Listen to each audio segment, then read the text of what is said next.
This is my first video on this channel. So मैं यहाँ पे पॉलिटी की यूपीएससी के प्रीवियस पेपर सॉल्व करूँगी।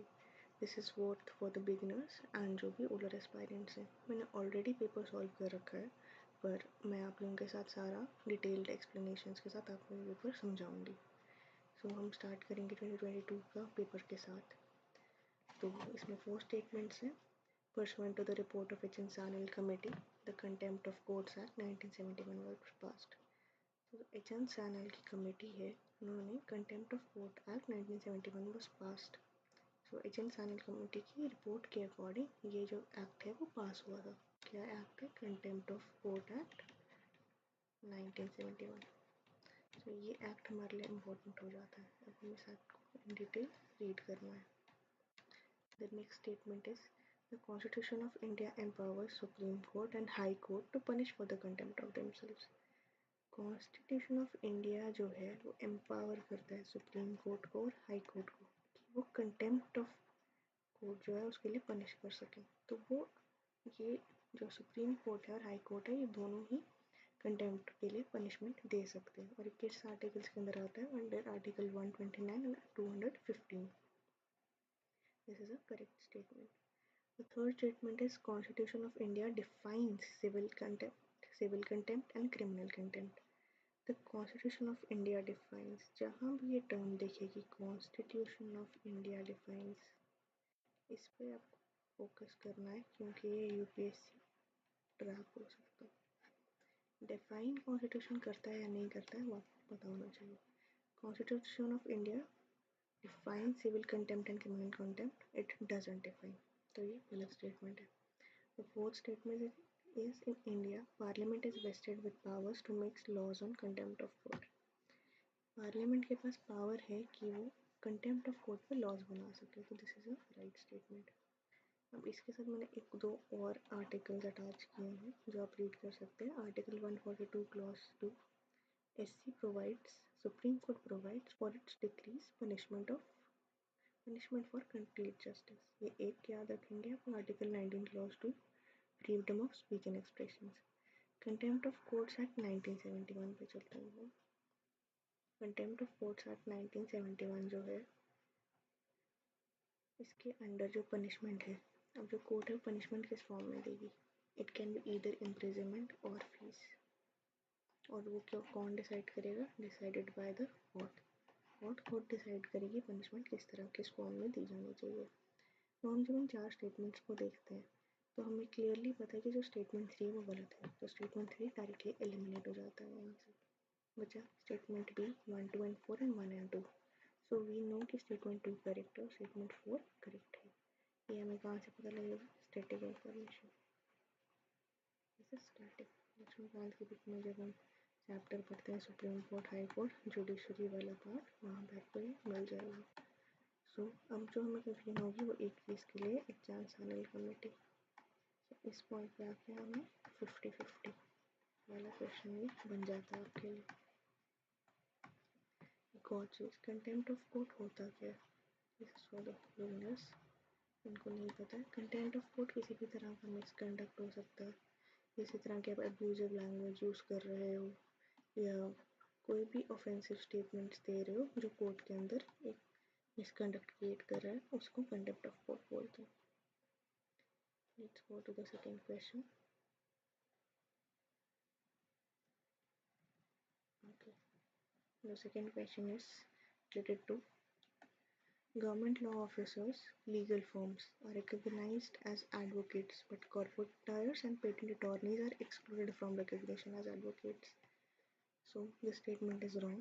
Government law officers जो भी हैं, legal firms are recognized as advocates. Government law officers, legal firms दोनों recognize की जाती हैं as advocates. और कॉरपोरेट लॉयर्स और पेटेंट अटॉर्नीज जो हैं ये लोग भी अंडर रिकग्निशन ऑफ एडवोकेट्स आते हैं।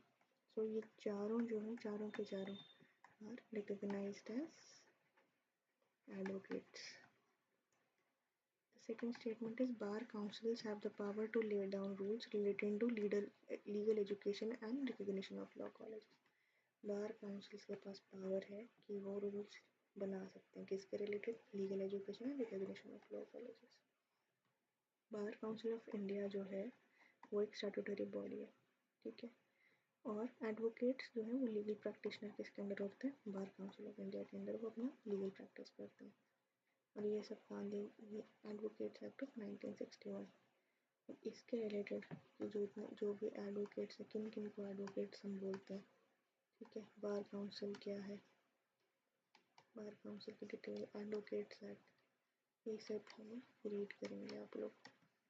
और ये सब जो आप रीड करेंगे ये गवर्नमेंट ऑफ इंडिया की वेबसाइट्स के थ्रू ही रीड करेंगे। सुप्रीम कोर्ट, हाई कोर्ट, इन सब की वेबसाइट पे जाएंगे, वहाँ पे अबाउट अस में ये सब डिटेल्स रीड करेंगे। डायरेक्टली गवर्नमेंट ऑफ इंडिया की वेबसाइट से क्वेश्चंस लाइन्स जो है वो उठाए जा सकते हैं, तो वहाँ से ऐसे रीड करेंगे। नेक्स्ट क्वेश्चन पे चलते हैं। इसका आंसर क्या होगा, B second only. Next question, अभी क्वेश्चन है कॉन्स्टिट्यूशनल अमेंडमेंट बिल पे।